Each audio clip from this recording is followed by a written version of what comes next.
La pression s'accentue sur Emmanuel Macron et notamment sur l'étiquette politique du futur Premier ministre. C'est Nicolas Sarkozy qui est sorti de son silence. L'ancien président a indiqué qu'il préférait voir un Premier ministre de droite.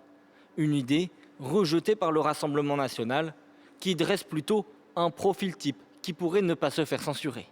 Les électeurs nous ont élus, pourquoi? Pour plus de sécurité, moins d'immigration, plus de pouvoir d'achat. Sur ces 3 points fondamentaux, nous serons vigilants. Ce qui va dans ce sens-là, eh bien, nous l'accepterons. Ce qui va contre ces 3 fondamentaux, eh bien, nous censurerons. Du côté du Parti socialiste, il n'y a pas de tergiversation à avoir pour Emmanuel Macron. Lucie Castet, candidate désignée du NFP, doit être nommée et aucun autre nom ne sera accepté. Nous ne voulons pas gouverner parce que nous aurions la bienveillance de l'extrême droite.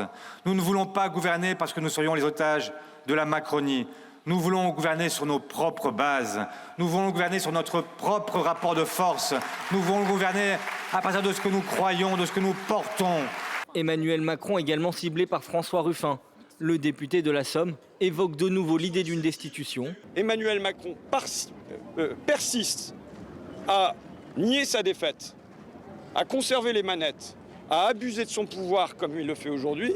Il faudra user de tous les moyens, constitutionnels bien sûr. Dans les rangs du parti présidentiel, Gabriel Attal a défendu l'idée d'un Premier ministre ne venant pas des partis du bloc central. Elisabeth Borne parle d'un profil de compromis. Il faut bien qu'il y ait des textes qui passent à l'Assemblée.